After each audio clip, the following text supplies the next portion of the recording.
Are we using the conference call phone, or how are we doing this? There we go, finally. Okay, sorry, this is the last 6 minutes. We're just trying to get up on YouTube. So, there's an order of operations. It's kind of like PEMDAS. You have to do things in a certain order, or else it doesn't work and you got to start over. You're doing it, not me. So are we using how are you doing is the council, where are they going? The phone or? They should be going through here. Gerald stopped by and picked up a video camera, and Megan's got mic capabilities. So they We're not using the phone? Only if. Yeah. Oh, you need the card? No. I said, are we using the phone? Oh, well, I suspect we'll have to use it on the fly, but I'm trying to avoid that. yeah. Do we have? Yeah, we got some public hearing things, I guess. So probably Well, for this time, we need to do it, I would think. And I have been digging around at what other people's rules are so that we can all take a look at it and see if we can come up with some good ones that aren't gonna piss everybody off here. Yeah. Well- Piss somebody off. After we get some of the rest of this cleaned out, we're Yep. really back in business. There's nothing limiting anybody Yep. to coming to a council meeting. Yep. Now, if they consider wearing a face mask a limitation, Right, you know, or the beach in Hawaii for Judy, I guess, and Jennifer. and Adam. And Adam, oh, is Adam there too? Oh, yeah, Adam Oh, and Tiffany are there. Ah,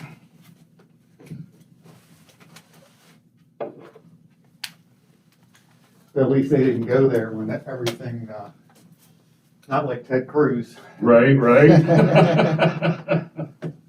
Mm, There are things in life that you will never live down, and Yep, that's one of them. Well.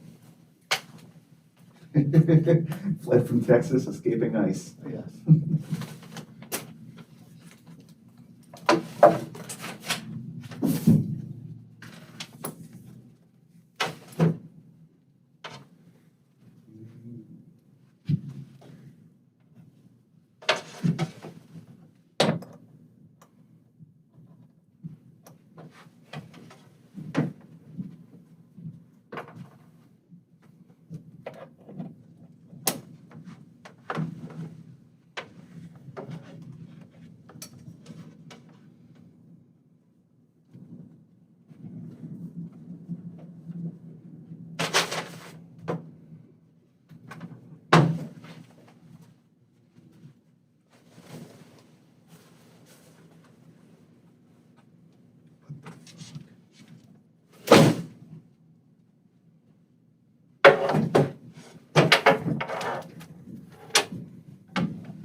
I'm good.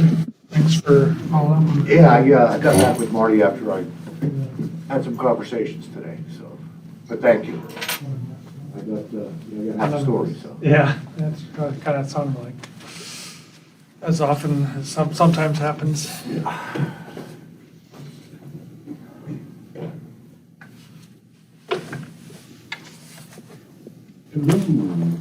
John?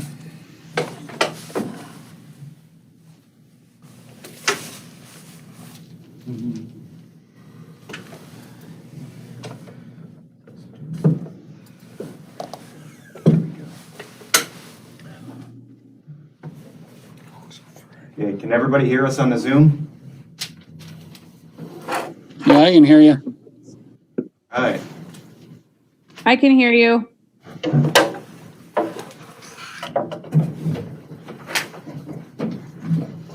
When did we get all the fancy tables? It's been a long time coming. See what happens when you miss the meetings? Shucks.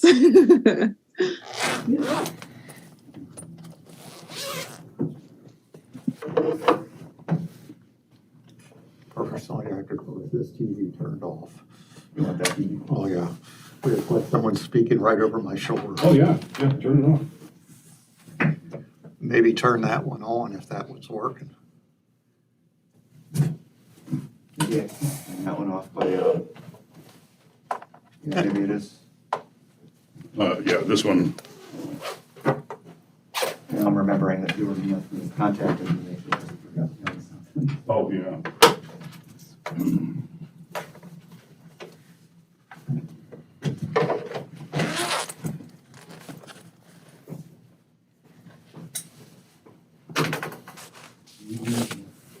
Oh,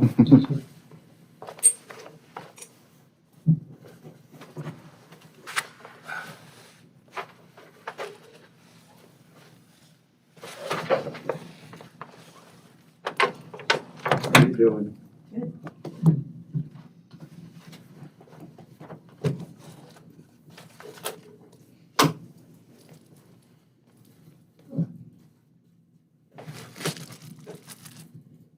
Oh.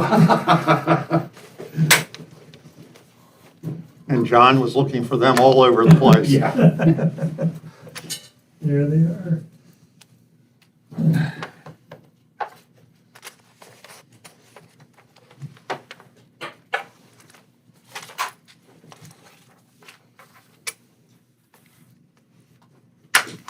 John, there won't be a need for an executive session. I'll talk to you later. Okay.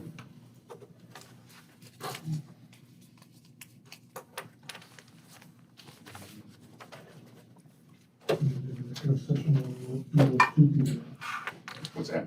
Executive session will be with 2 people. Right?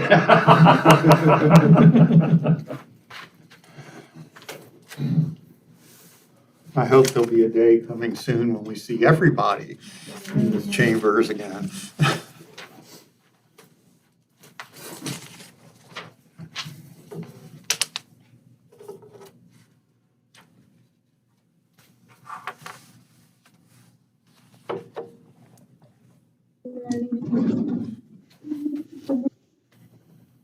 Okay, I guess we're at time, huh?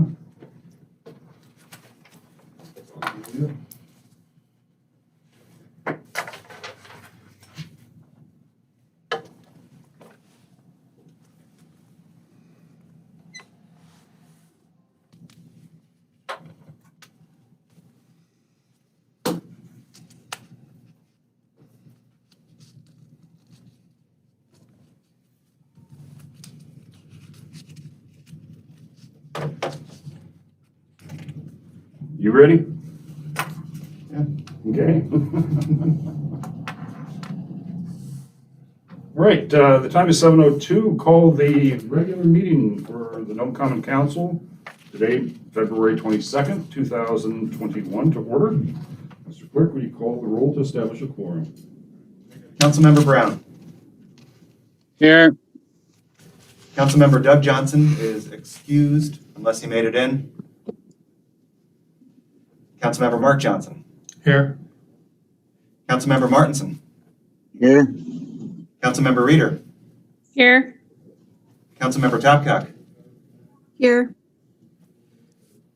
Youth Representative Okalisic is excused. Is youth member Miller on the line? We have a quorum. Thank you, sir. Moving on then to approval of agenda.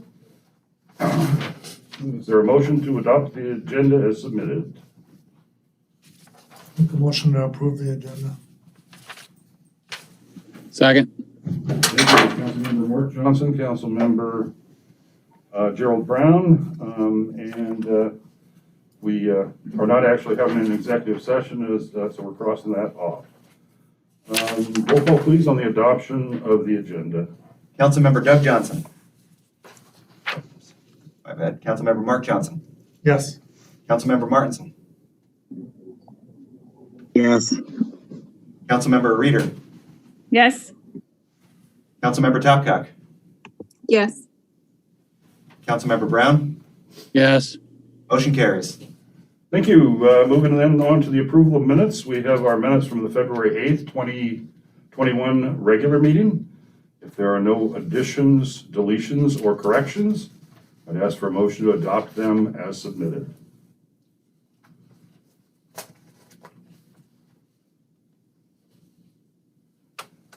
Okay, maybe there are some Make a noted. motion to adopt the minutes. Okay, thank you. Is there a second? Second. Thank you. You capture that, Mr. Clerk? Councilmember Topcock. Okay, thank you. Are there any noted additions, deletions, or corrections then that should be taken care of at this time?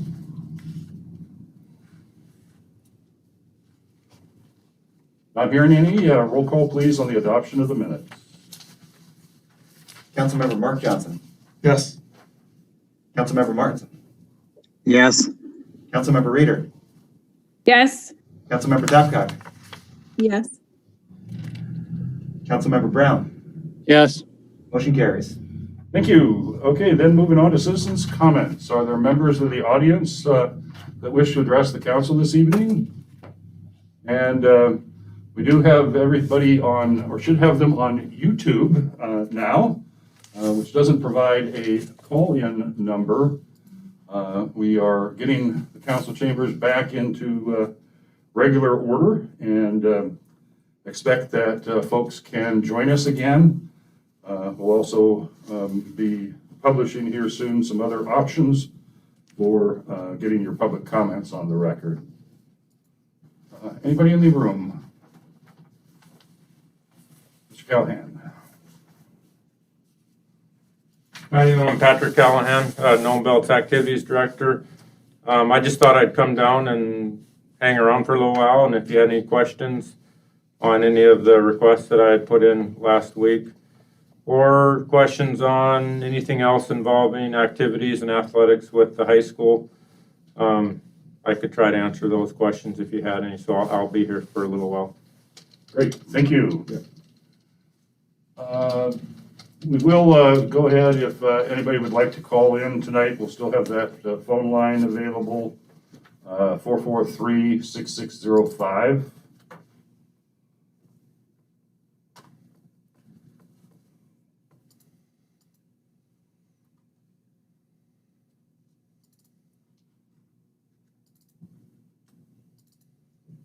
There will be another opportunity later in the meeting if somebody missed this one.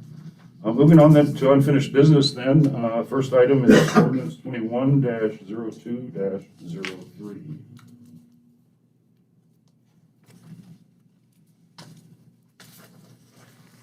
Is there a motion to adopt? Sorry, normally I read it. Oh, yeah. 021-02-01, an ordinance amending the City of Nome FY 2021 General Fund Municipal Budget. Thank you. The council stand in recess. The time is 7:07 to take public testimony on ordinance 21-02-01. Are there members of the public that would like to address this ordinance this evening? Either here or by calling 443-6605.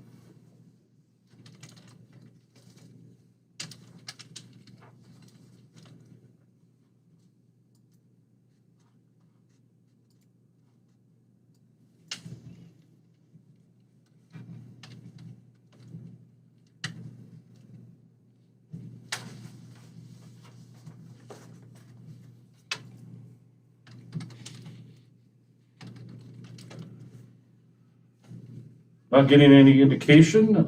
Call the council back into session. The time is 7:08. And is there a motion to pass ordinance 21-02-01? Make a motion to pass 0-21-02-01. Thank you. Is there a second? Second.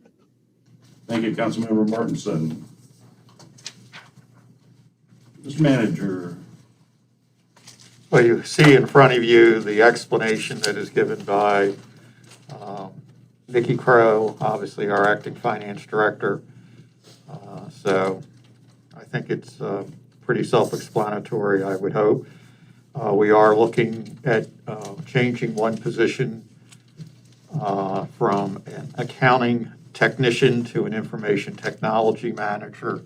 And that person will also be responsible for assisting in grant management and actually creating a position which will bring to you the job description, which part of it is actually the old assistant city manager's position title for an HR manager. Thank you. At our work session that we held the other evening at the Public Safety Building, had the opportunity to go through all of the budgets that were being amended, this being a normal practice at mid-year to reflect past activity and any projections for the second half of the fiscal year.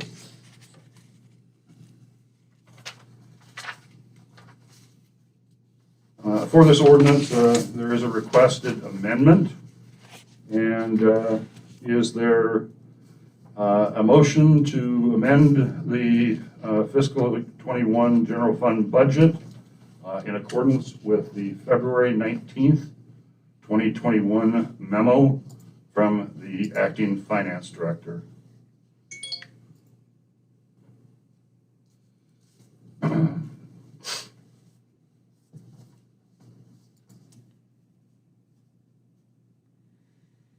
For clarification, we had that memo with the work session. Do we have the memo in this package? Yes, it is. This memo indicates as the follow-up to what Nikki said the last time in terms of removing a sale of property. And it increases because of these changes, the fund balance appropriation, and also reflects parts and labor increases for our DPW vehicles. So it's on page 11 in your document that you received over the weekend or on Friday night. These changes are $60,559.80 in both revenue and expense. The sale of property decrease is noted, fund balance appropriation, and the expenses, as mentioned, having to do with HR manager, IT manager, and vehicle repairs and professional services in the museum. Make a motion to amend the general fund budget per the memo from the finance director. Second. Thank you, Councilmember Mark Johnson, Councilmember Topcock. Discussion on the amendment.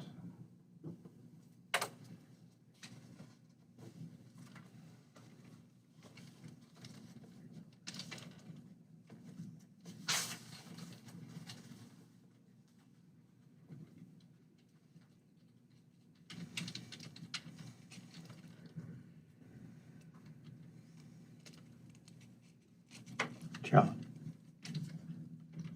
There's no discussion. Oh, yeah, I was just trying to figure out what page we ended at here. We are on 10. That's where the ordinance, and we go to, that's a good question. How far back do we go? We go to page 45.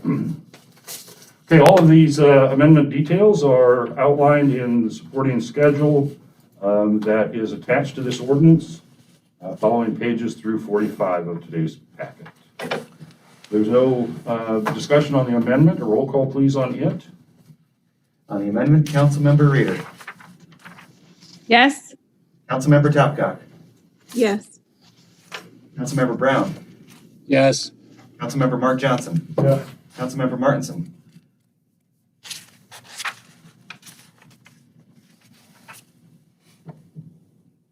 Councilmember Martinson, Yes. motion carries. Thank you. Okay, ordinance 210201 as amended is before us. Is there any further discussion on this amendment to the budget?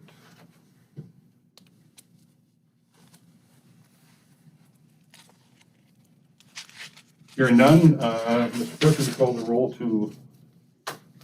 on the adoption, please? Councilmember Martinson,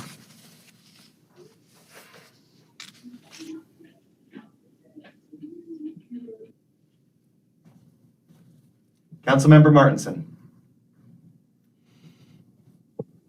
Yes. Councilmember Reader, Yes. Councilmember Topgolf, Yes. Councilmember Brown, Yes. Councilmember Mark Johnson. Yes. Motion as amended carries. Thank you. The next item is 210202. Mr. Clerk. 0210202, an ordinance amending the City of Nome FY 2021 School Debt Service Fund budget. Thank you. The time is 7:15. The council stand in recess to take public testimony on this ordinance. Are there those that wish to address the amendment to the school debt service fund budget?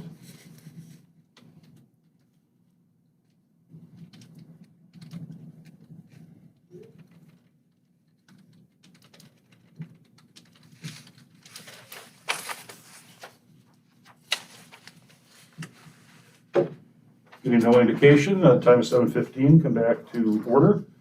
Is there a motion to adopt ordinance 21-02-02? Move to adopt ordinance 021-02-02. Second. Thank you, Councilmember Brown, Councilmember Reader.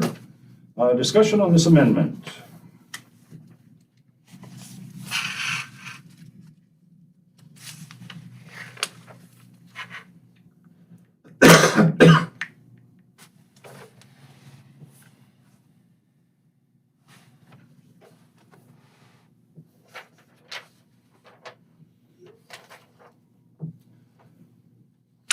Hearing no questions, Mr. Clerk, would you call the roll to adopt? Councilmember Topgolf, Yes. Councilmember Brown, Yes. Councilmember Mark Johnson, Yes. Councilmember Martinson, Yes. Councilmember Reader. Yes. Motion carries. Thank you. Ordinance 210203, Mr. Clerk. 0210203, an ordinance amending the City of Nome FY 2021 Special Revenue Fund budget. Thank you. The time is 7:17. The council stand in recess to take public testimony on this ordinance. Are there members of the public that wish to testify this evening?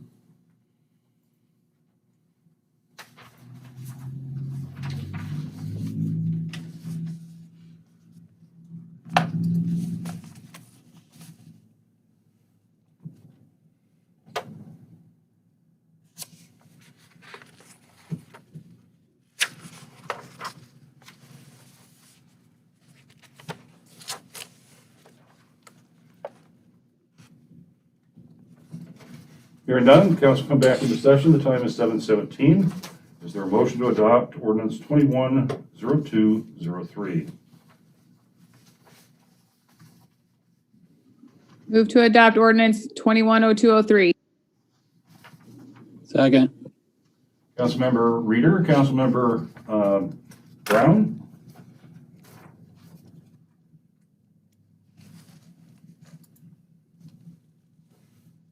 This special revenue fund represents contributions and grants, including the funding received under the CARES Act. And Mr. Mayor, it includes money that the staff was able to receive from FEMA, which was $84,000 in this budget year that made more money available in the CARES program because the city was able to use this as an offset. And it also includes the contribution from Norton Sound Hospital, Quorum, and the CDC for the more rapid testing of SART kits, so that people could get resolve some of their, the police department could resolve some of the challenges. Thank you. Good work on everybody's part. There are no questions or comments. Roll call, please, on the adoption. Councilmember Brown.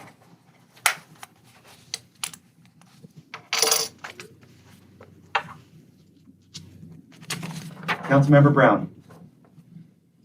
Yes. Councilmember Mark Johnson. Yes. Councilmember Martinson. Yes. Councilmember Reader. Yes. Councilmember Topcock. Yes. Motion carries. Thank you. Next, we have ordinance 210204. Mr. Clerk?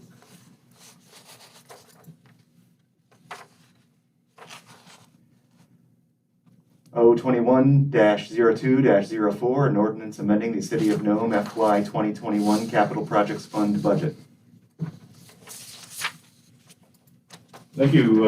Time is 7:20. The council stand in recess to take public testimony on this ordinance.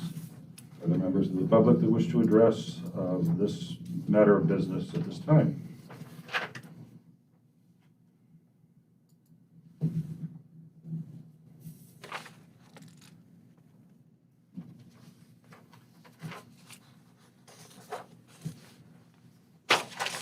Seeing no indication, it's still 7:20. Call the council back into session.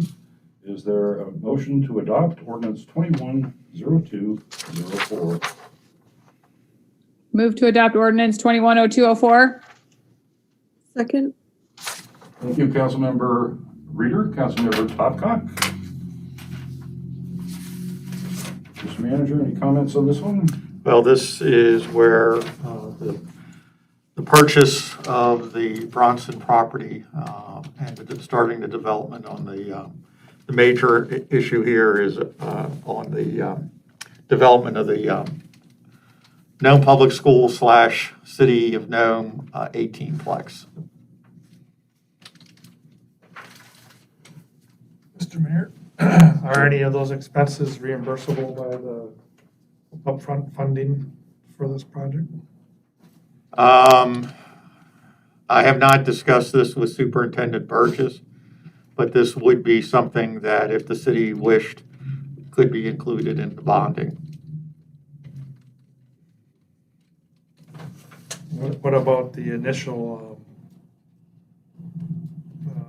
I don't know what it was called. $500,000 from the Alaska Housing. Yeah. As I said, I haven't talked with Superintendent Burgess, but I know that right now some of the engineering costs are being recovered out of the AHFC funds. I mean, the goal is, once we get an idea of the cost of the building, then proceed to go out into the bond market.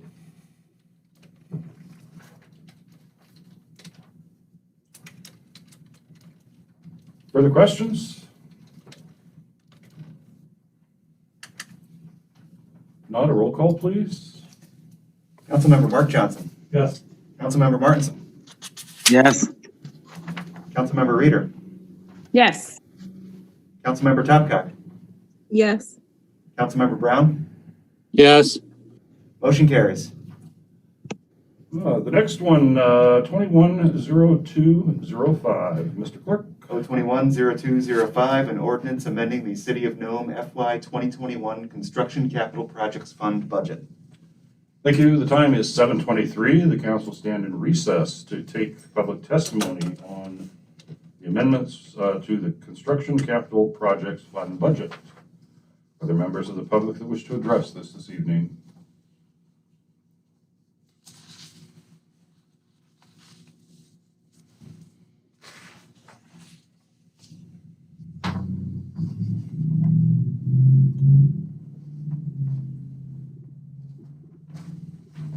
Seeing no indication, the time is 7:23, the council come back to order. Is there a motion to adopt ordinance 210205? Move to adopt ordinance 210205. Second. Thank you, Councilmember Reader, Councilmember Martinson.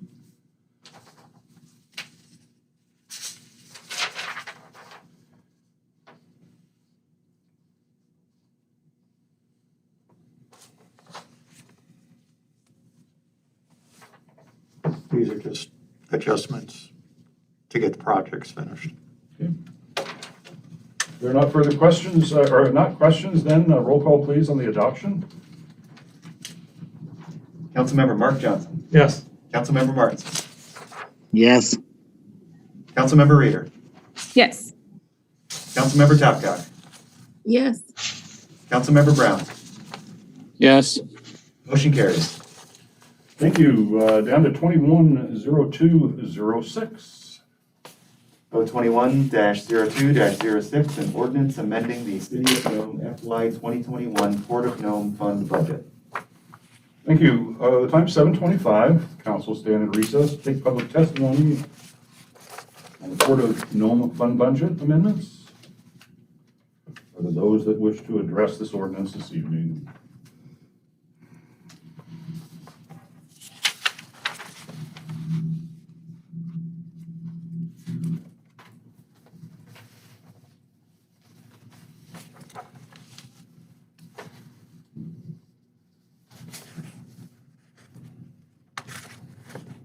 Getting no indication, the time is still 7:25. Call the council back to session. Is there a motion to adopt ordinance 210206? Make a motion to adopt 210206. Second. Thank you, Councilmember Mark Johnson, Councilmember Reader. Is there any discussion? Detail in the packet from pages 58 through 67.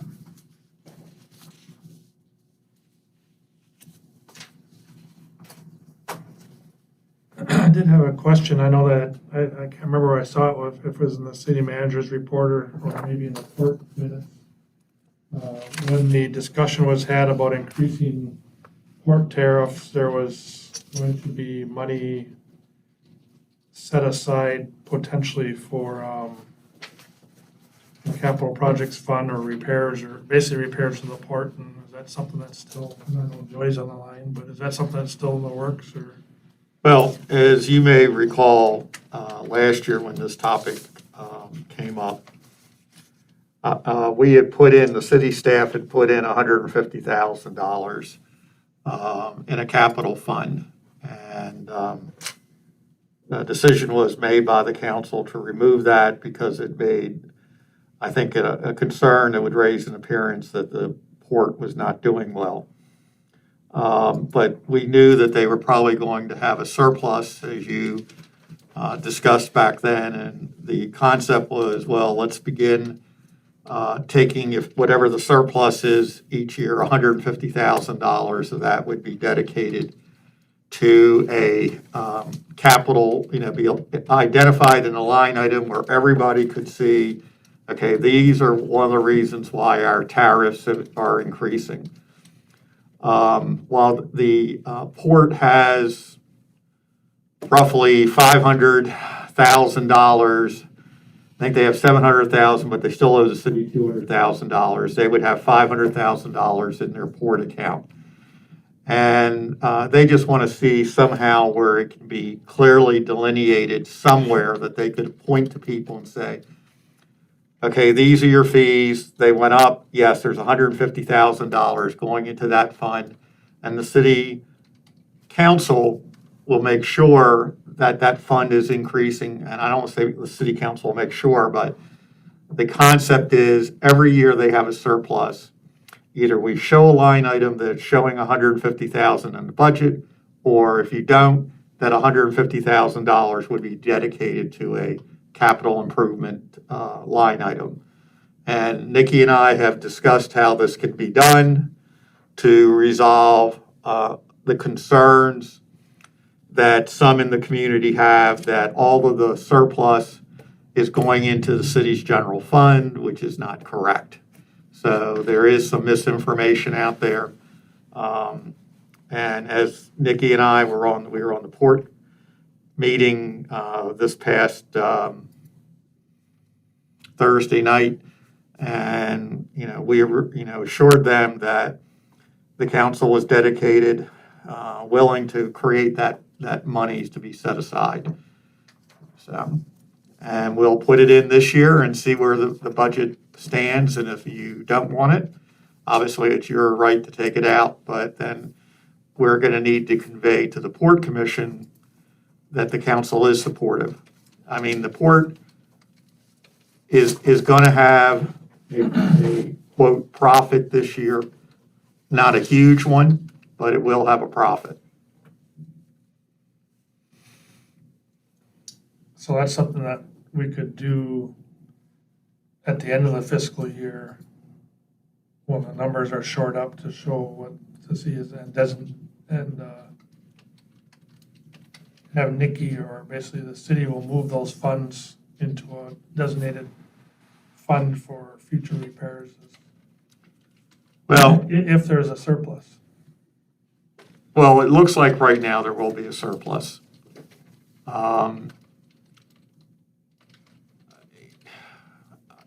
I don't want to get into this discussion because this gets into budgeting and how money is set. I don't want to get, but I bring it up just so that we keep it in our focus so that when we get, this is only halfway through the year, but it wasn't the intention of the Port Commission in passing those tariffs to have that direction. And so as long as we just keep that in our mind and focus towards that, if we can do that, that's what we want to honor that. they strongly reminded me of that the other day.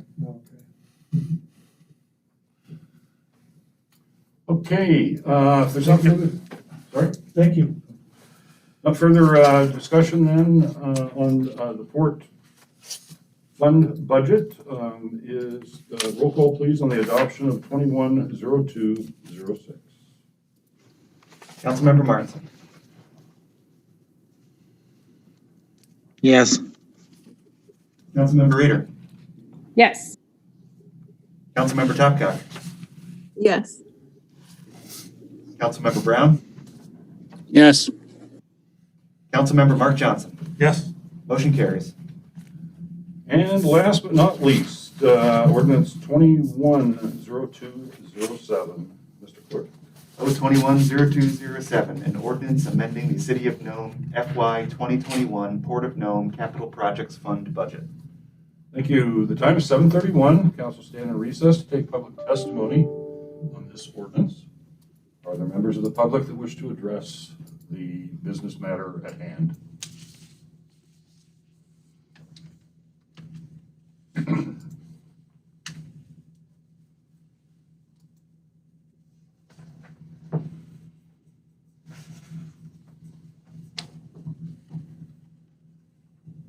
Seeing no indication, call the council back into session at 7:32. Is there a motion to adopt ordinance 210207?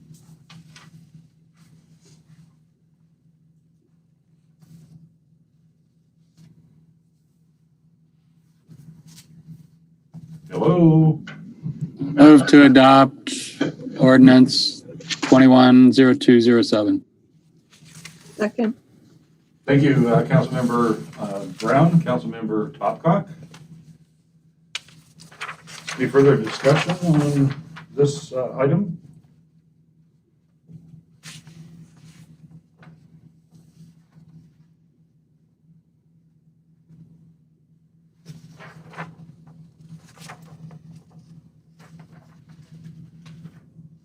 If not, Mr. Clerk, would you call the roll on the adoption of the ordinance? Councilmember Reader. Yes. Councilmember Topcock.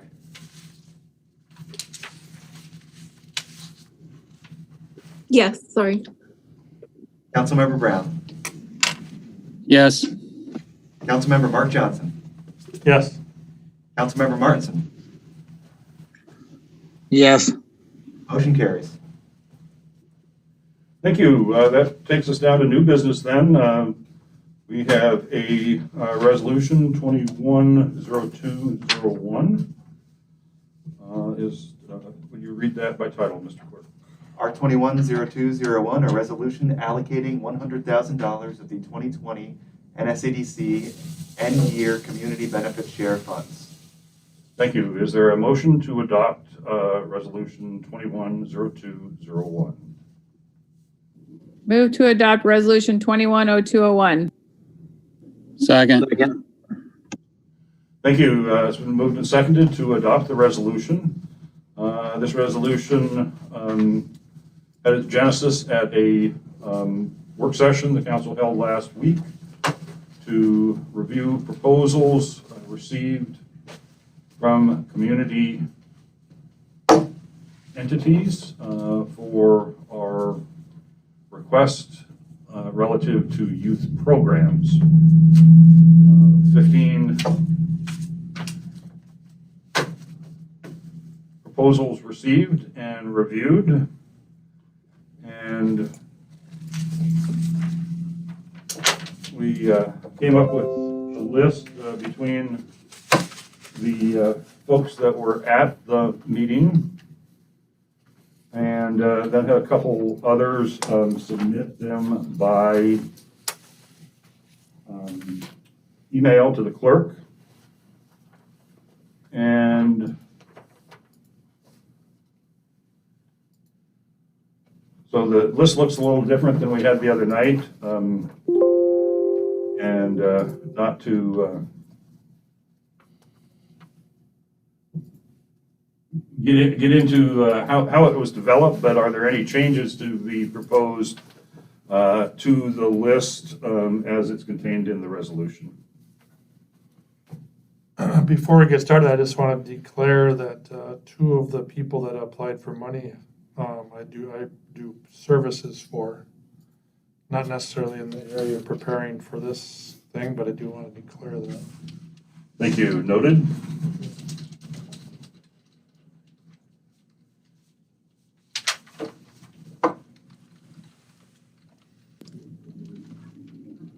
Mr. Hanlon, I wasn't able to attend the last work session, and I was just curious if I could ask a couple of questions for clarification. Yes, go right ahead. I see that the Last Frontier Eye Care submitted a proposal, and I am not familiar with their services since they're new, and I was just curious if somebody could give me some background on what exactly their goal is. Their goal was to be able to provide eye exams and replacement eyewear to students and children in both Nome and in the region. Last Frontier is a new business here in town. One of the comments was that folks don't necessarily, kids don't necessarily hang on to their glasses. They get broken or they get lost during the course of a year. And insurances and programs normally will provide one pair of glasses only, which can cause some issues with the kids being without glasses for 6, 9, 3 months out of the year, whatever it might be. The Last Frontier is a for-profit business, and they are also working to come up with a nonprofit or foundation type of deal. But that's in a nutshell what they are and what they were proposing to do. So their funding that they would receive would go to their nonprofit portion of their business? They don't have that totally set up at this point in time. So it would, these funds would actually offset, eye care exams, would offset their services and equipment. And are they let's see, I'm trying to think of the word I'm trying to use. So did they indicate the number of people who go unserviced at this time through IHS and other insurance providers? I don't believe that they did bring that actual statistics on it. Anybody have any ideas about what that would look like? I'm not asking for a professional reference, just some kind of idea. Their original ask was for $80,000, and I think that they, in their proposal, they may have put a number of how many people that might serve. It didn't actually list the number of people, but it did say that the price range of the services that would be offered under the program and how the money would be spent was for those not having otherwise ability to cover a comprehensive eye exam, that it was $275 was that fee, and that glasses could be anywhere from $110 to $770.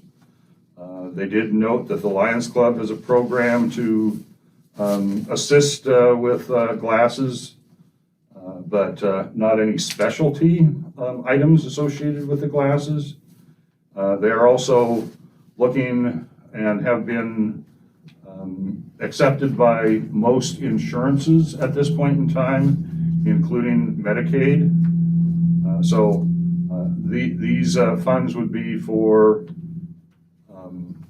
those that don't have either a third party or a primary source such as Medicaid or health insurance.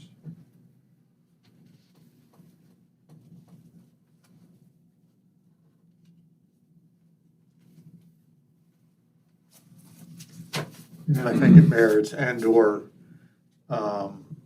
what the copay may be, Okay. which I know is substantial. Are we able to provide money to for-profit businesses? This just seems like outside of the purview of what we typically do with our NSEDC funds, and I'm just feeling uneasy about it, and I'm not sure why.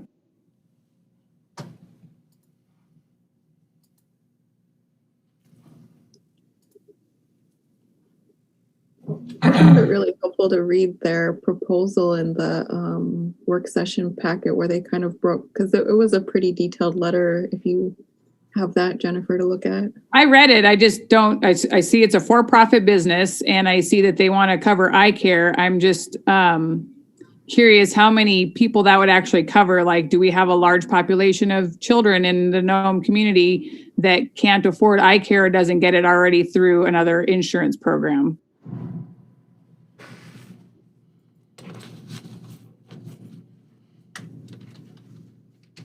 I think the comment that was made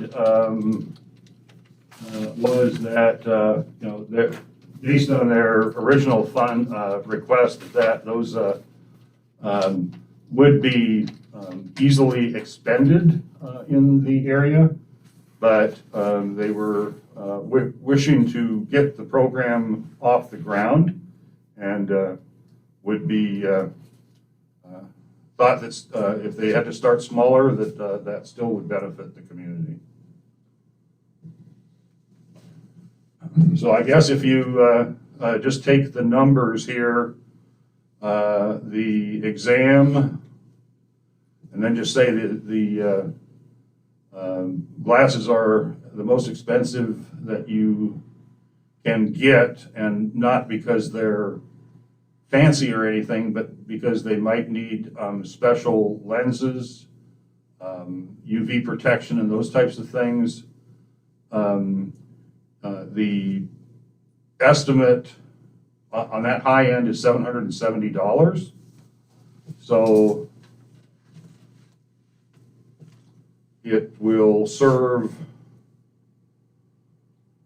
13 or 15 maybe. For high-end glasses. Mm-hmm. So are we able to, if we do decide to grant this particular one, are we able to consider some contingencies with it, such as since this is a for-profit and they intend to form a nonprofit, that if we do grant it, it'd be contingent on that going to the nonprofit entity? And that's one question I have. And the second question is if we do this, I know that through IHS, I think you're allowed, or you can get one pair of glasses. No, you can't get any. Not 100% sure of that. Yeah, that's it. Through IHS, you can get eye appointments, but you can't pay for the glasses, and that's where Barron Lions Club comes in. And you can make a request through Barron Lions Club for one pair of glasses a year. And one of the things in the work session that the proprietor of this, I can't remember her name. Cammy? Yeah, Cammy mentioned, who's very familiar with the system, is that kids oftentimes go through several glasses. And so this would be a mechanism that we might be able to get kids into glasses that either break or lose their glasses throughout the year and have another means to get them, basically. But could we do something, if we did it, could we do something similar to what the Lions Club does and say it's contingent on replacing, on basic glasses? I think we can put whatever stipulations the council feel is appropriate to make sure the money's spent well for the community.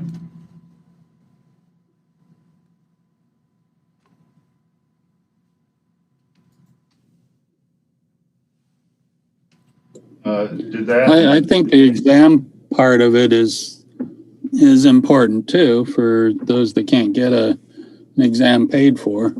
So I wouldn't want to put too many limits on it. I mean, they felt comfortable they'd be able to utilize 80,000 to fill the need for youth through their children's fund. We're anticipating giving them, 1/8 of that. So I really don't think there'd be a problem with them using it in the way that they can maximize the benefit without too many restrictions. Thank you, Councilmember Brown. Councilmember Reeder, did you have a follow-on?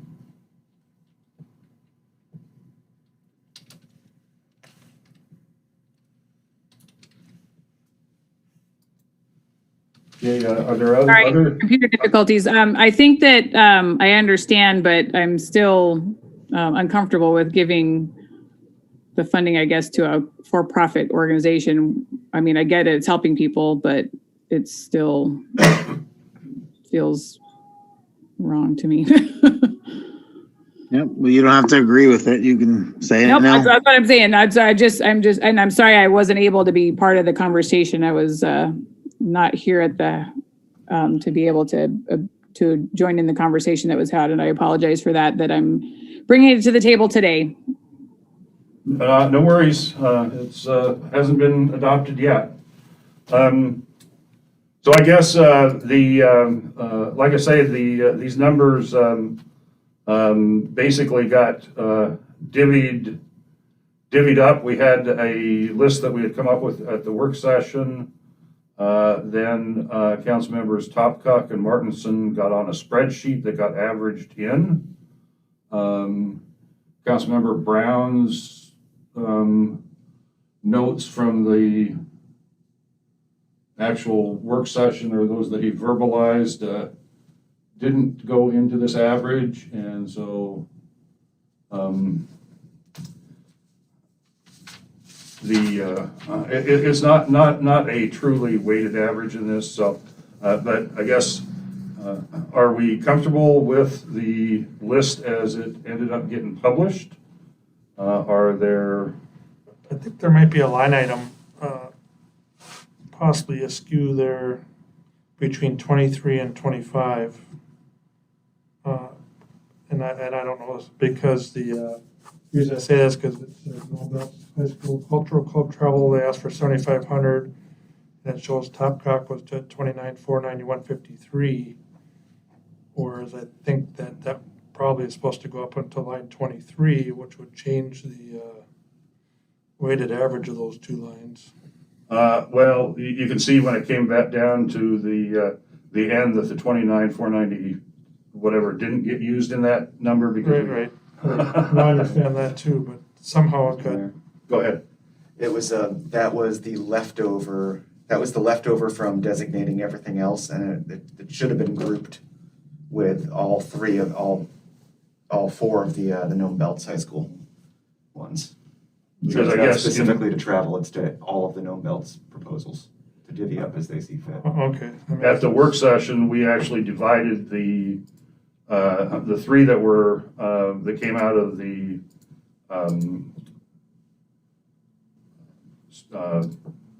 Mr. Callahan out of the sports department, and the culture club as a separate thing. Had been how we had discussed it, or looked at it at the meeting, before. So the other question here is if we do give a partial to some of those big ticket items, especially with the high school, is whether that's gonna do any good or not.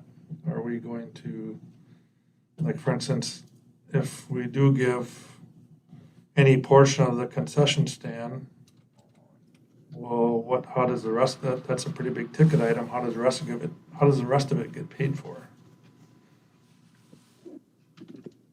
Well, it seems like anything at the school is a good thing. That's why I put where I wanted there. I mean, the concession stand is, as we all know, it's in a strange spot.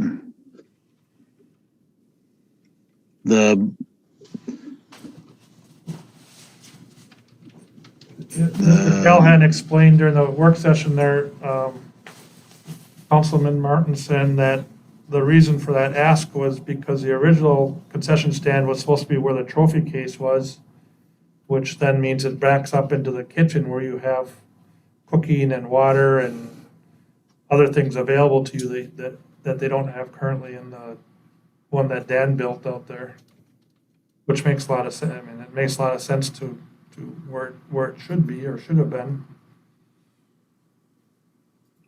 And I was talking with Mike, my partner, who's helps assist coaching, and we meant to talk to Pat about this, but I was looking at the numbers, and he's a senior class advisor too, and so they have some senior class funds, and when Mike and I sat down and did the math, if we bunched, and I'll caveat this, I would prefer just to give a lump sum to the school and let them decide how to spend it, but what we thought about is between the city, the senior class gift, and then a little bit of miscellaneous funds from the school, we could fully fund the concession stand work. But we just ran short on time, and I don't know if Pat's still in the room or if he has any thoughts on any of this, but I would rather just kind of give it to the school and let them prioritize what they think they need. But that was just some other conversation that Mike and I had.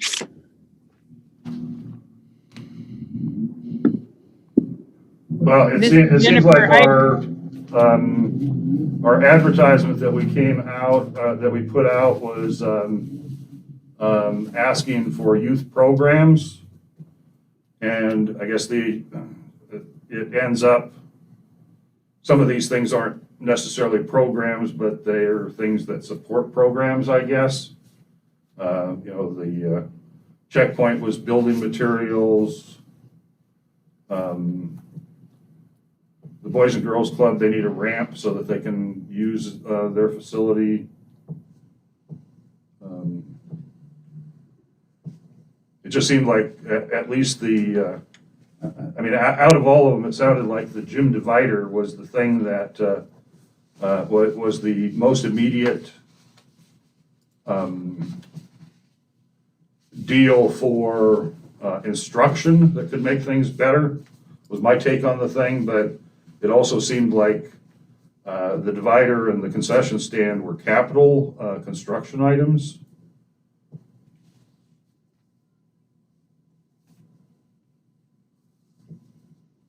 somehow in this way that we ended up putting this thing together, just to point out, it sounded like we had been fairly supportive of like the girls' youth basketball program.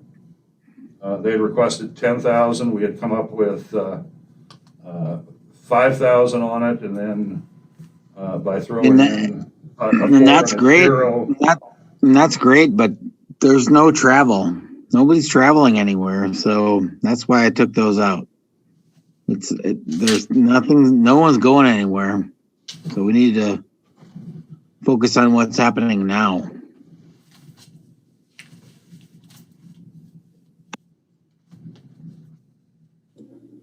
Right, but the money would be available to be used up through December.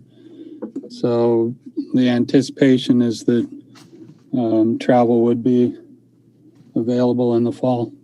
Yeah, you would hope so, but you never know. I mean, we're trying to make things happen now, not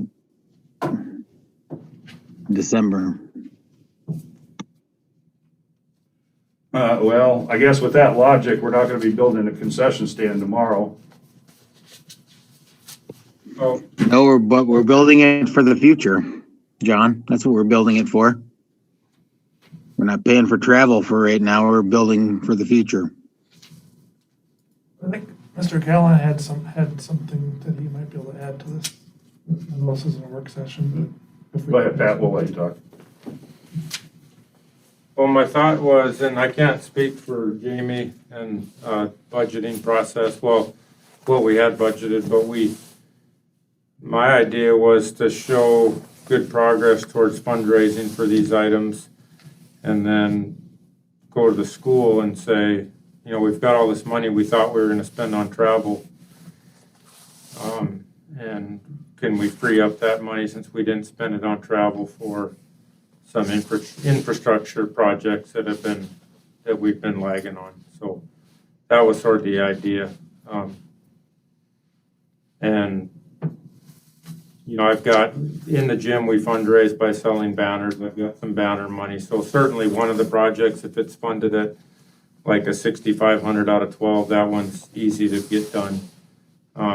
Obviously, the concession stand's a little bigger project, which could be a multi-year, you know, fundraising project. But like I said, I am hoping to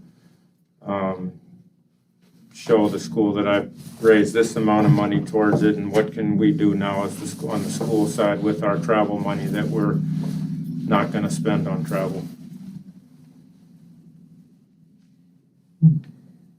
So Yeah. that's was my mindset. I know where you're coming from, and having spent a considerable amount of time with the concession stand in past years. I know that to me, that seems like the most bang for the buck for what gives the kids as far as youth programs. That's across the board of any activities that are going out there that they can have concession Well, stand. and they raise money that way. And then So it's a lot of thing that puts in the future. and the COVID thing just kind of got me thinking we should be able to wash our hands when we're working in the concession stand. You know, not having water means you can't do things like in the drain, you can't do soft ice cream, you can't do pop on the machine where you really make money. You know, things like, if you're familiar with the Kotzebue concession stand, they make a tremendous amount of money out of that. And they have the cold storage right there. They've got the water, the sewer, They can offer more because they're set up here. Yeah. Which is better for the kids, because the kids ultimately get the proceeds. It's not the Right. school, it's the kids' programs that get the proceeds. I personally would be, I wasn't too inclined to give more money to the school, because we've been doing that quite readily in the last few years and over this COVID year too. But if we're gonna give money to the school for this project, I'd just soon put in the concession stand. Try to help get that going. Yeah, I also agree with that. I think that was a great proposal by Mr. Callahan. I think it was the whole thing with moving the trophy case and making the actual concession stand a better place to go. I think that's, yeah, I'm on board with that. Are there members out there that have not spoken yet that wish to speak to any of these? This is Jennifer. Just out of curiosity, any conversation on the pool, since quite a few of our youth use it and we have a lot of repair work that needs to be done out there? Why, did anybody discuss any of the money going there? Maybe Glenn can speak to the pool because that pool came up at a previous meeting. And the new ice rink that we've been trying. I noticed that the Nome Winter Sports Association didn't ask for any money for that. They only asked for the current year, and I'm just curious why that was. Let me get to the pool first. We do not have any cost. That is still being looked at before we couldn't even give you a dollar estimate at this point for that project. It's not going to happen this year. The project is to get the pool open and then start looking at addressing those items later on. So that's where that project is. As to the Nome ice rink, Nome Sportsman's, they have, I believe, $58,000 currently and unspent NSEDC funds directly for helping on the construction of a new ice skating rink. And we're having a meeting with them. I think it's trying to be planned this week or next with the city engineer to start coming up with an idea what it's going to cost for that project to move forward. So they only submitted what they've been submitting every year, some help to offset their cost of programming out there.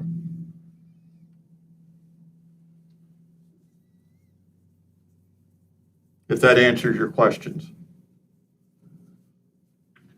It does, but not super helpfully. Well, I just don't have numbers to give you, Jennifer.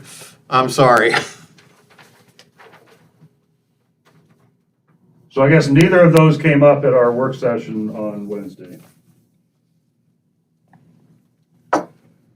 Okay, we're spinning here. Are there any amendments to be proposed to this resolution?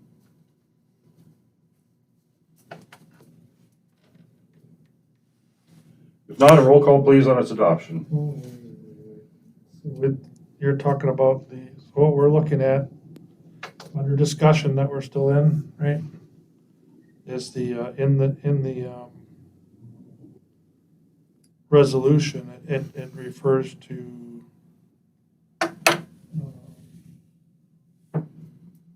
so I'd like to make if we're going to go with this, I'd like to make an amendment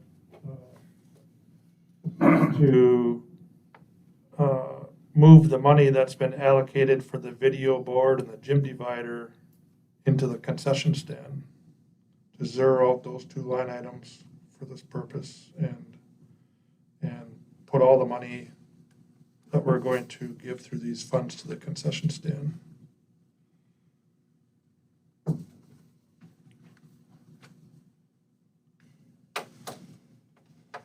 Second. Okay, a motion's been made and seconded to eliminate lines 20. Actually, those aren't lines, those were page numbers, so we can't do that. Eliminate the video board, the gym divider, and slide that into the concession stand.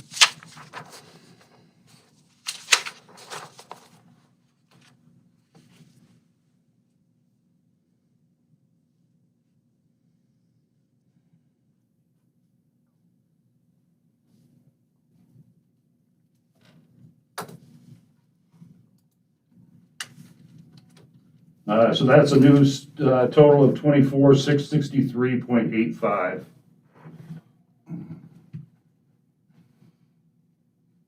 Actually, let's make it 24,663.84 because the total included 1 cent above.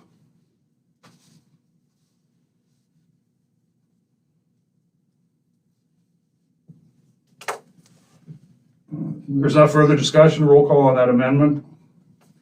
On the amendment, Councilmember Brown, Yes. Councilmember Mark Johnson. Yes. Councilmember Martinson. Yes. Councilmember Reeder. Yes. Councilmember Topcock. Yes. Motion to amend carries.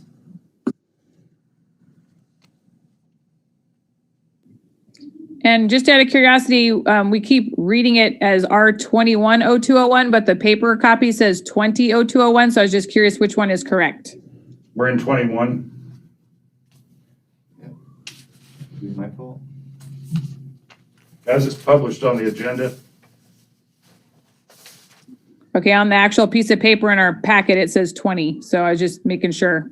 Yeah, that'll get corrected. Okay, any other changes?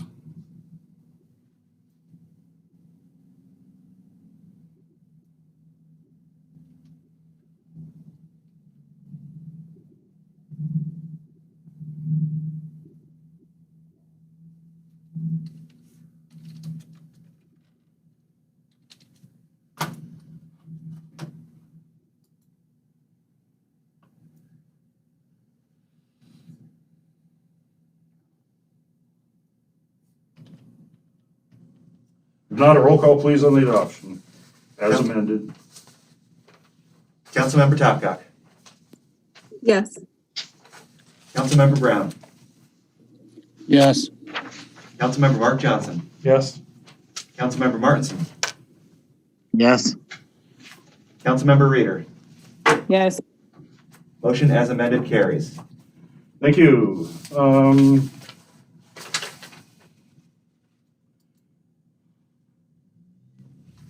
That brings us down to utility manager report.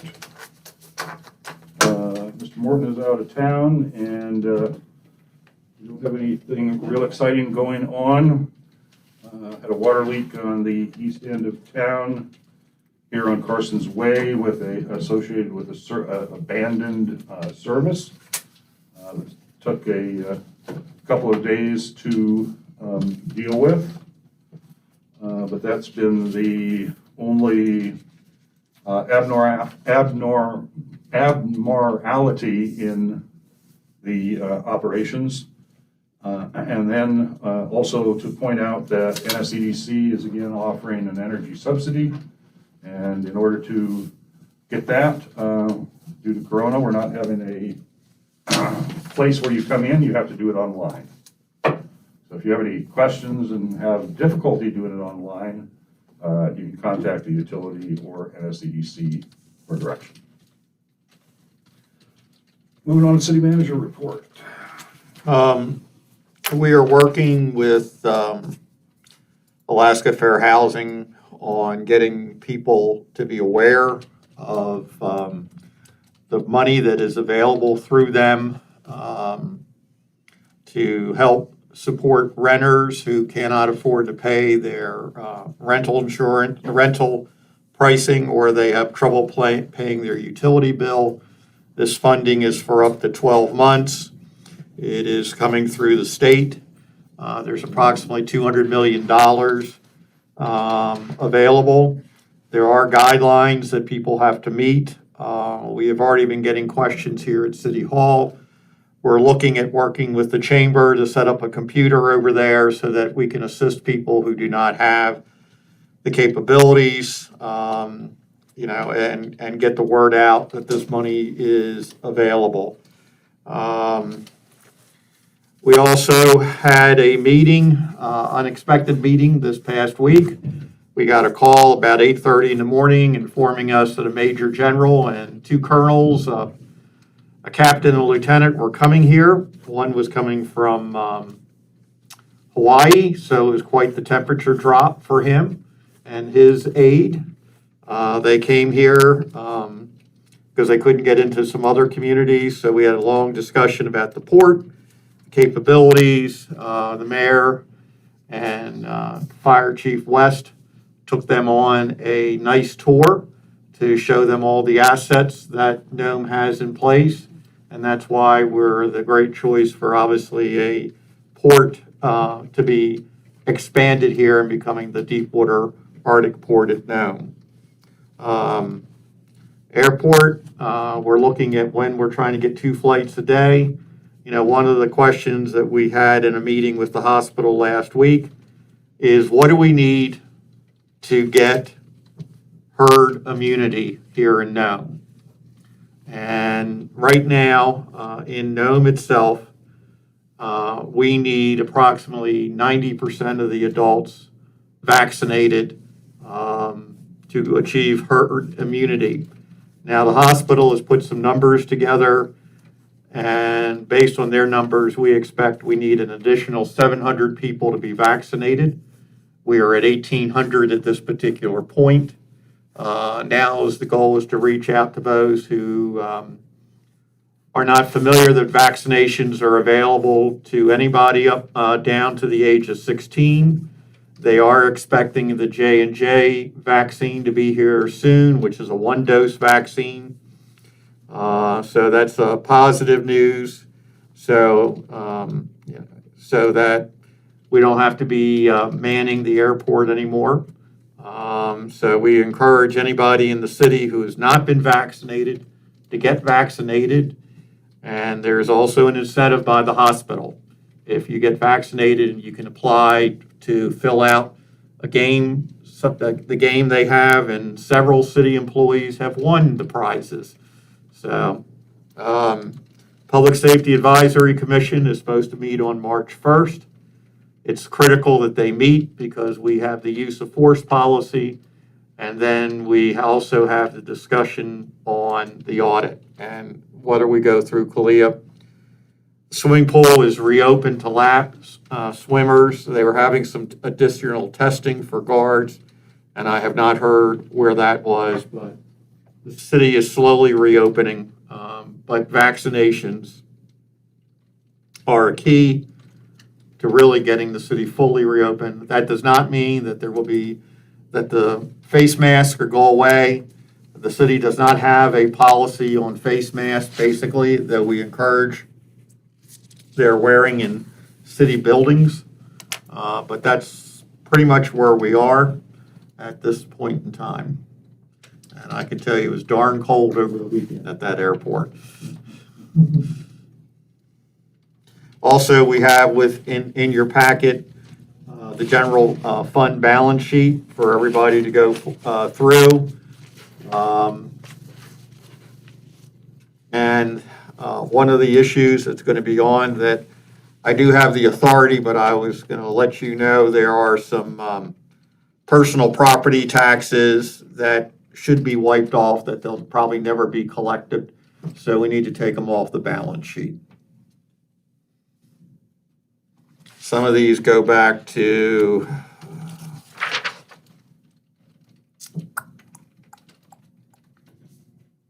$1998. So I doubt you're collecting that money. So just so you know, I'm planning on wiping some of those off, but I wanted to make sure that you were informed.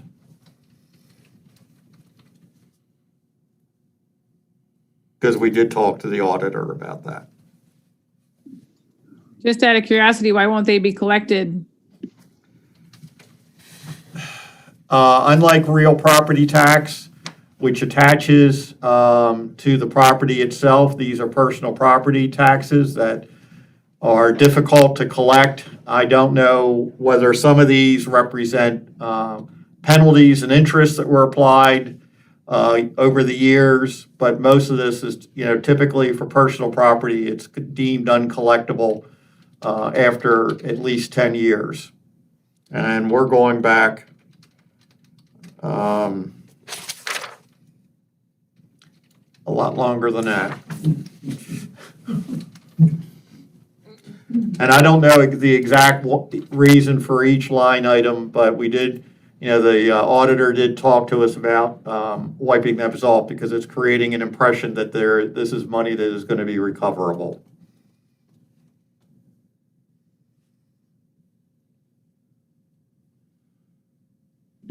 There's no small claims actions or anything that can occur? Because some of those are in the thousands. I'm just curious. I mean, it's not going to probably make or break us one way or the other, but. I'd have to go back and look at each one to see the person who owes the money, what's the issue, even if the person is alive that might owe that Out of money. curiosity, if we're going to start wiping that off, I mean, how many people are going to be motivated to actually pay them from now on? Just, keep that in mind. Well, that's one of the things that I actually do want to discuss. We believe that a number of people are undervaluing their personal property, and it might be time to bring up an auditor to do that. I don't know if that's what the council wants to do, but this is, personal property is the most difficult tax to administer because it's difficult. There's a lot of, keeping people honest on this. And everybody has their different interpretations of depreciation and everything else. I think at one point we were having a discussion about doing away with it altogether. And that may have happened my first couple months here, because I do vaguely remember that. But if you don't, then that means there's going to have to be a shift or services reduced.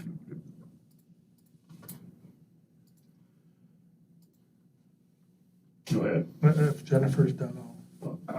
Okay, Councilmember Reader, were you finished, satisfied? Yes, sir. Thank you. Councilmember Mark Johnson. I just want to thank Nikki for providing the balance sheet that Glenn is presenting in his manager's report. Very helpful. I think that I can follow most of it, although we don't know what every single investment fund is, but it just had a couple of quick questions. One of them is to remind us again what the Milky Fund was. I know The Milky Fund was a fund established by the Milky family to fund acquisitions of artwork at the museum. that refreshes my mind. The other second question I had was on the liability list. It says 11-2020-0005 federal income taxes payable. That one just kind of caught my eye. I'm just wondering what that is. I'm pretty sure I know what it is, but I'm going to defer to Nikki. It's a payable account for payroll, and at the end of each payroll, it updates itself and nets back to zero. And this just happened to catch it where the netting part hit in February. So all these go back down to zero. Would that most likely be federal withholding tax Yes. payable, Yes. as opposed to income tax? Well, federal withholding is income Something that tax. just caught my eye, but I don't know why. That's all I had. Thank you. But thank you very much again, Nikki. That's really helpful to give us a bigger picture of the city finances and budgets related to the balance sheet. And we are going to want to have a discussion because to give you some breakdown of what the combined cash fund is all about. It's made up of a number of accounts for money that's been set aside.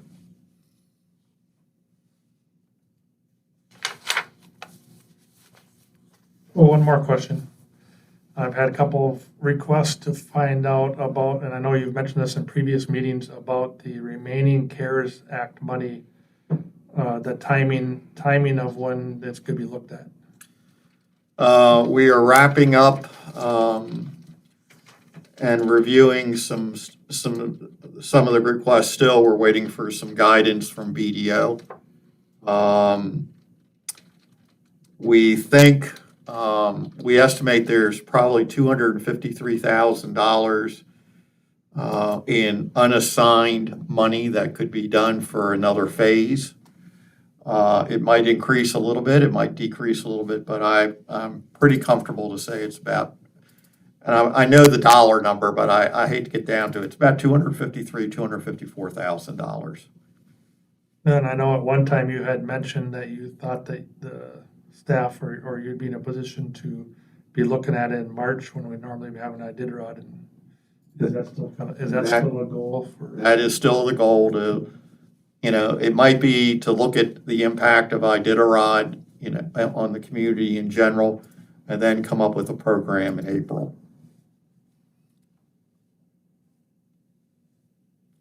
I mean, there's not, just so, the issue is, how do we look at the hospitality industry, which would include restaurants and bars, who are going to be the greatest ones impacted by the lack of Iditarod.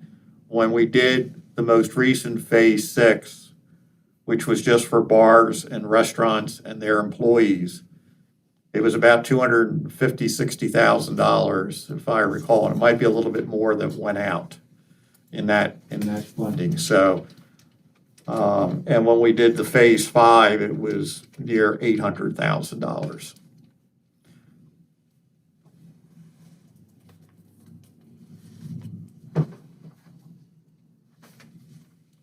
Thank you. Okay, thank you. Other questions, we can pick up on council member comments. Moving on then to citizens' comments. Again, are there members of the public that wish to address the council? Brenda Schneider, Nome Community Center, thank you very much for all your work on the community benefit shares. I know it's a lot of time that's spent laboring over all of that, and I'm so grateful that you decided to put a portion of it into community programs and projects, and Nome Community Center is grateful for your support to us. Thank you very much. Thank you.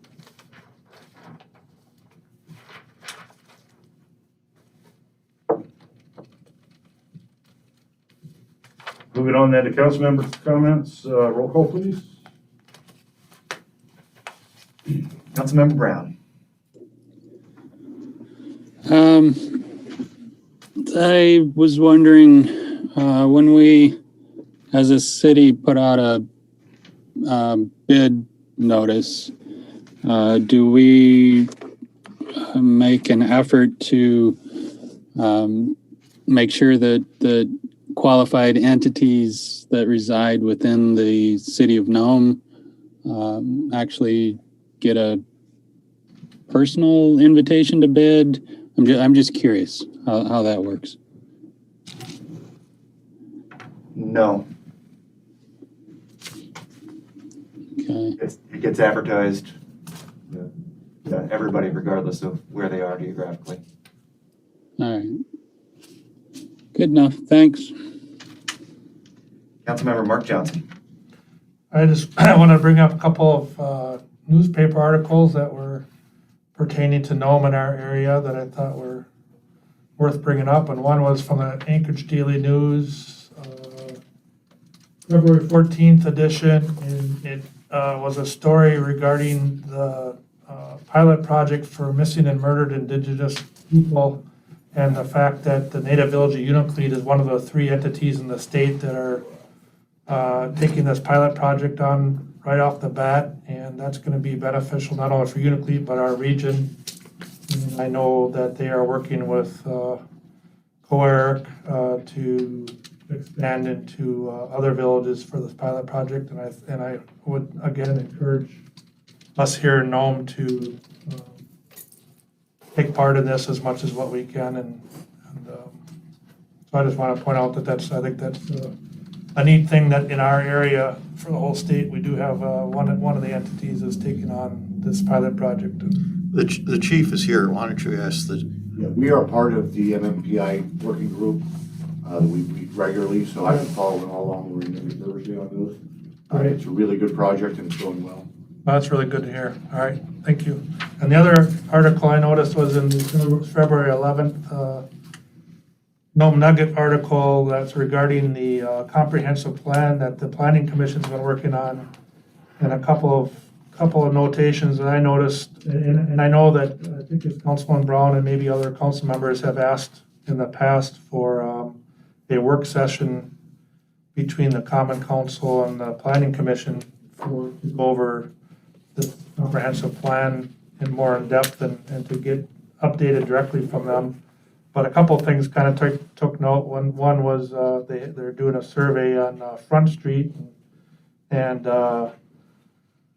what to do as far as Front Street is concerned. And I think that's a really important discussion as we have port development in the future and the direction of the town.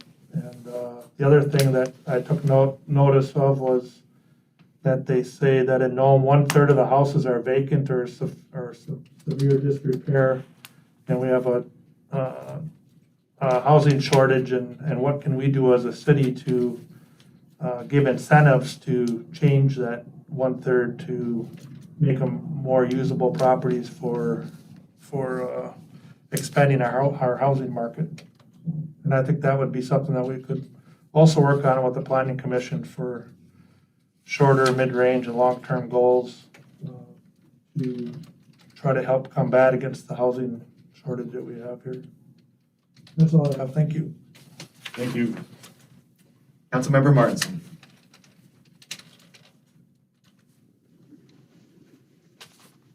I don't have much.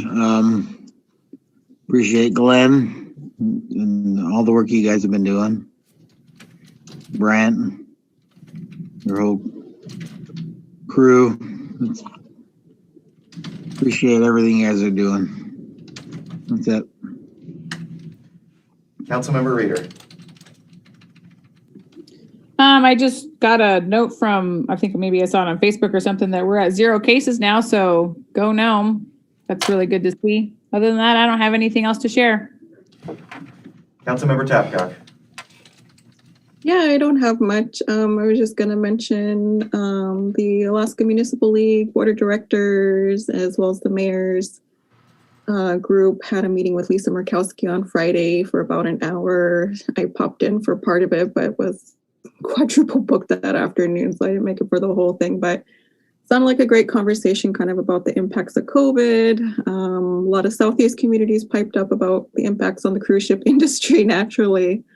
And I did kind of submit a comment, just kind of noting the impacts of Iditarod and canceling that. The internet issues that, we could have had initially when we went into the pandemic, and the rise we saw initially with DVSA cases.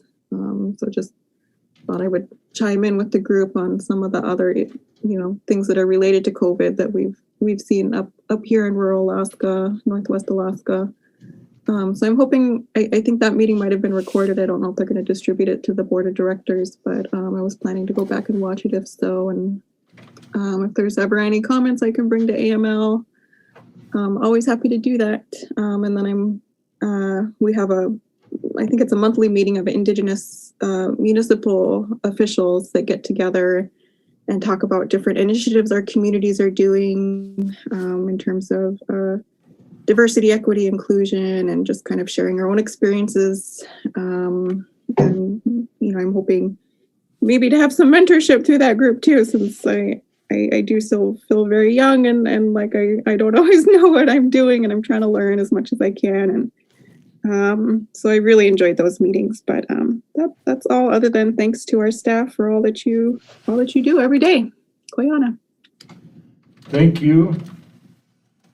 Mayor, I see that Youth Representative Kelly Miller is on the line. She has not been sworn in yet, but if you're comfortable with it, I can ask her for comments. Sure. Youth Representative Kelly Miller.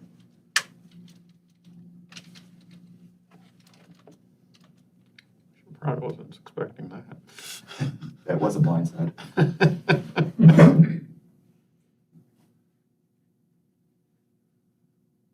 All right, well, we'll say thank you to Kelly for joining us and listening in tonight, and we'll look forward to getting you sworn in and see you at a future meeting, whether it be here or over the Zoom session. So thank you for your willingness, Kelly, to represent your school and your community. Appreciate it. Are we done with this? Take it away. Oh, okay. All right, down to mayor's comments then. Just a couple, echo Councilmember Reader's note there on 0 cases in Nome, 0 cases in the region. And we wish our governor the best as he quarantines from possible exposure in Wasilla area. The House of Representatives finally organized, so they're getting to work there. We're pleased that our Representative Neil Foster is the co-chair of House Finance, and They used about 30 days sitting here waiting out of their 90 days, so we'll see how much they're going to have to go lickety-split to get through the session this year. Senator Olson, I've just communicated with him today. He has the Department of Law, he's on the Senate Finance Committee as well, and has the Department of Law budget in his committee. One of the things that's in that budget is the proposal that municipalities will start paying the costs of the prosecution of misdemeanor cases. So the city wants, or the state wants to either transfer those costs for the DA's office to us, or have us hire people to prosecute them. Neither one of which is acceptable. And so I communicated that to him, as well as adding in there that we appreciated the Department of Law's activities here in Nome, and that they better not let the PCN position something number that goes here for Nome for the second person evaporate, and that we need that position filled as well. Congratulations to the Iron Dog finishers and those that made it here safely and returned safely. Of course, we would have liked to have number 3 team be number 1, but nonetheless, congratulations to them all, and glad that everybody was safe in the process. Do have 2 people that have committed to being on the Public Safety Commission, finally, and just waiting for their background check papers, them to send that back so Brian can send that in and go through that process. Getting that done. And then to note too that it seems like there are a lot of people around 99 and 100 these days all across the Alaska and other places that have had some good long lives, and we say goodbye to Katie Hurley today. Katie Hurley was a fixture here in the state of Alaska in so many different places, she was the clerk for the Alaska Constitutional Convention, and probably one of the last people alive that participated in that process. With that,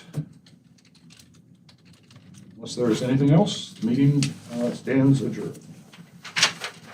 Time is 8:30. Good night. Good night. Good night, everybody. Thank you. Brianna, good night. We have a housewarming and nobody comes. Yeah. I'm impressed. I'd like one of these in my office. I'll have to find out where you guys got them. Actually, yeah, Dana Hanlon Okay. was instrumental in arranging for this. We're going to be replacing